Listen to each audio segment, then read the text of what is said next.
नमस्कार, मी पंजाब डक 25, 26, 27 त्याच्यानंतर 28, 29, 31 पर्यंत दररोज वेगवेगळ्या भागात आता पाऊस पडणार आहे. पण आता काय होणार आहे, ह्या पावसाचं स्वरूप रिमझिम नाही राहणार. काय होणार, दुपारपर्यंत चांगलं असं कडाक्याचं ऊन पडेल आणि 2-2:30च्या नंतर जोराचा पाऊस पडणार आहे.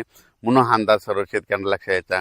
राज्यात सांगायचं झालं तर पूर्व विदर्भ, पश्चिम विदर्भ, दक्षिण महाराष्ट्र, उत्तर महाराष्ट्र, कोकणपट्टी, खानदेश, मराठवाडा सगळीकडे आणखीन जवळपास 5 ऑगस्ट पर्यंत म्हणजे आजपासून 5 ऑगस्ट पर्यंत दररोज वेगवेगळ्या भागात विखुरलेल्या स्वरूपाचा पाऊस चालूच राहणार आहे. म्हणून हा अंदाज लक्षात द्यायचा. शेतकऱ्यांनी जशी वेळ भेटेल तशी शेतीचे कामे करून घेणे म्हणजे हे एक सगळ्यात महत्वाचं आहे. त्याच्यानंतर राज्यात सांगायचं झालं तर आणखीन परत सोलापूर जिल्हा, लातूर जिल्हा, धाराशिव जिल्हा त्या भागामध्ये देखील त्या शेतकऱ्याला सांगू इच्छितो तुमच्याकडे देखील काय होणार आहे, तुमच्याकडे देखील चांगला जोराचा पाऊस पडणार आहे. म्हणून हा अंदाज लक्षात यायचा, कारण की तुमच्यासाठी आनंदाची बातमी. त्याच्यानंतर विदर्भामध्ये देखील काय होणार आहे, आजपासून ते 5 ऑगस्ट पर्यंत दररोज वेगवेगळ्या भागात विखुरलेल्या स्वरूपाचा पाऊस पडणार आहे. दुपारपर्यंत चांगलं कडाक्याचं ऊन पडणार, पण दुपारी 2:30-3च्या नंतर जोराचा पाऊस येणार. म्हणून हा अंदाज सर्व शेतकऱ्यांना लक्षात यायचा. त्याच्यानंतर मराठवाड्यामध्ये परभणी जिल्हा, लातूर जिल्हा, बीड जिल्हा, धाराशिव जिल्हा, जालना जिल्हा, संभाजीनगर, हिंगोली जिल्हा ह्या पट्ट्या परभणी मराठवाड्यातल्या शेतकऱ्याला सांगू इच्छितो की मराठवाड्यात देखील काय होणार आहे, असं चांगलं दुपारपर्यंत कडक ऊन राहील, पण 2:30-3च्या नंतर ते रात्रीपर्यंत मग जोराचा पाऊस पडणार आहे. म्हणून हा अंदाज लक्षात यायचा. हा पाऊस दररोज एकदाच सगळीकडे येणार नाही, दररोज वेगवेगळ्या भागात आणखीन जवळपास 5 ऑगस्ट पर्यंत असंच विखुरलेल्या स्वरूपात राहणार आहे. पण जे आता एवढा मोठा म्हणजे अति मुसळधार इतका जोराचा पाऊस नसणार आहे. फक्त हे अर्ध्या घंट्याचा 22 मिनिटाचा हे पाऊस पडणार आहे. म्हणून हा अंदाज शेतकऱ्यांना लक्षात यायचा.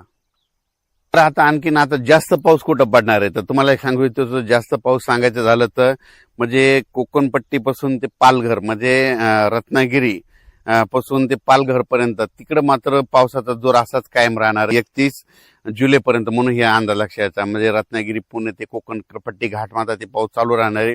त्याच्यानंतर वरती इकडं नाशिक, त्र्यंबकेश्वर, त्याच्यानंतर नंदुरबार जिल्हा विशेष म्हणजे तिकडे आतापर्यंत पाऊस कमी पडलेला आहे. पण त्याच्यामध्ये आता ह्या 5 दिवसामध्ये नंदुरबार जिल्हा, धुळे जिल्हा, जळगाव जामोद घाटाच्या खाली, बुलढाणा इकडं, अचलपूर, त्याच्यानंतर अमरावती, मोर्शी ह्या पट्ट्यामध्ये काय होणार आहे, परत एकदा ह्या म्हणजे 24 पासून ते 5 ऑगस्टच्या दरम्यान काही ठिकाणी मुसळधार पाऊस पडणार आहे. म्हणून हा अंदाज लक्षात घ्यायचा. त्याच्यानंतर इकडे तेलंगणात देखील चांगला आहे. आणखीन 5 ऑगस्ट पर्यंत चांगला पाऊस राहणार आहे. तेलंगणातल्या शेतकऱ्यांना अंदाज लक्षात घ्यायचा. कर्नाटकमध्ये देखील तशीच परिस्थिती राहणार आहे. म्हणून हे लक्षात घ्यायचं. गुजरातमध्ये तिकडं मात्र अतिवृष्टी होणार आहे. म्हणून हा अंदाज गुजरातच्या शेतकऱ्यांनी घ्यायचा. गुजरातकडं मध्य प्रदेश म्हणजे इंदोर, खंडवा, त्या बुरामपूर ह्या पट्ट्यामध्ये काय होणार, तिकडं अतिमुसळधार पाऊस पडणार आहे. त्याच्यामुळे काय होणार आहे, मग त्याच्या बाजूला मराठवाडा लगत आहे, सीमा लगत आहे. मग त्याच्यामुळं मराठवाड्यामध्ये त्याच्या महाराष्ट्र लगत आहे.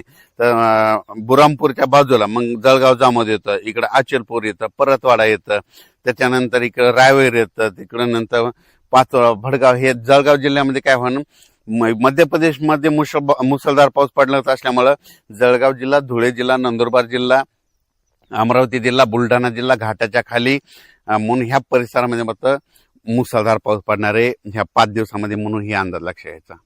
त्याच्यानंतर नागपूर, भंडारा, गोंदिया, चंद्रपूर, यवतमाळ, वाशिम, हिंगोली, नांदेड ह्या परिसरामध्ये देखील त्या शेतकऱ्याला सांगू इच्छितो की आता म्हणजे 24 तारखेपासून ते 5 ऑगस्ट पर्यंत दररोज 1 दिवस आड तिकडे देखील असाच पाऊस चालू राहणार आहे. एकदम पाऊस बंद होणार नाही. म्हणून हा अंदाज शेतकऱ्यांनी लक्षात घ्यायचा. आणखीन जर खूप मोठा पावसाचा जर अंदाज सांगायचा झाला तर आणखीन ऑगस्टच्या मात्र 10 ऑगस्ट ते 15 ऑगस्ट ते 30 ऑगस्टच्या दरम्यान पुन्हा एकदा असा जोराचा पाऊस महाराष्ट्रामध्ये येणार आहे. त्याची तारीख आपण नंतर देऊ. ते कोणत्या भागात राहणार आहे ते देखील डिटेल देण्यात येईल. पण 15 ऑगस्ट ते 30 ऑगस्टच्या दरम्यान परत एकदा राज्यात अतिवृष्टीचा एक पाऊस, पुन्हा एक लो प्रेशर आहे, चक्रवादळ येणार आहे, त्याचा मी अंदाज देणार आहे. बऱ्याच माध्यमातून एक चर्चा भेटते की ऑगस्टमध्ये खंड पडेल, तर शेतकऱ्याला सांगू इच्छितो खंड वगैरे काय पडणार नाही, दुष्काळ वगैरे पडणार नाही. तुम्ही पाहू शकता यावर्षीचं पिकं कसे आलेले आहेत. तर यावर्षी म्हणलं ज्या वर्षी पाऊस कमी पडतो त्या वर्षी पिकं चांगले येते, दुष्काळ वगैरे काही पडणार नाही. ऑगस्टमध्ये देखील तुम्हाला सांगतो 2 असे मोठे पाऊस येणार आहे. जसं आता मुंबईकडे पडला, गुजरातकडे पडला, तसेच आणखीन ऑगस्टमध्ये देखील 2 पाऊस येणार आहे. पण ते आता जागा चेंज करणार आहे. आता मुंबईकडे झाला, आता त्याची जागा चेंज राहणार आहे. त्याचा अंदाज पुढच्या अंदाजामध्ये दिला जाईल, म्हणून हे देखील लक्षात यायचं. तसेच आपण म्हटलं होतं ना, उत्तर महाराष्ट्राकडे खूप पाऊस पडायला, भंडारदरा, त्याच्यानंतर निळवंडे, हे सगळे जवळपास सगळे वरचे धरणं भरलेत.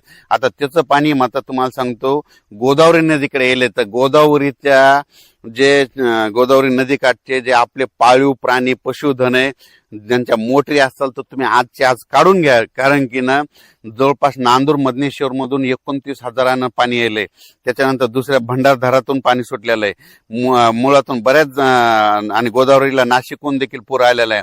जवळपास 65,000 पाणी येत असेल. तुम्हाला सांगतो 10,000 टीएमसी जर गोदावरीत पाणी आलं तर जायकवाडीचं 1 टीएमसी पाणी वाढतं एका दिवसाला. तर हे जवळपास 50-60,000 फ्लो येत आहे, म्हणजे एका दिवसाला 6 टीएमसी वाढणार आहे. म्हणजे जायकवाडी धरण मराठवाड्यातल्या नांदेड जिल्हा, जालना जिल्हा शेतकऱ्यासाठी आनंदाची बातमी. बीड जिल्ह्यासाठी जायकवाडीमध्ये तुम्हाला सांगतो एका दिवसाला 6 टीएमसी. माझा अंदाज आहे ह्या पावसामध्ये जवळपास जायकवाडी 42% जाण्याची शक्यता आहे, म्हणून हे अंदाज लक्षात यायचा. कारण की तिकडून पाणी येत असल्यामुळं ही शेतकऱ्यासाठी आनंदाची बातमी. जायकवाडीच्या लाभधारक शेतकऱ्यांना सांगतो घाबरू नका. आणखीन ऑगस्टमध्ये 2 पाऊस मोठे पडणार आहे. सप्टेंबर ऑक्टोबरमध्ये परतीत आता पाऊस धुमाकूळच घालणार आहे, म्हणून हे अंदाज शेतकऱ्यांनी लक्षात घ्यायचा.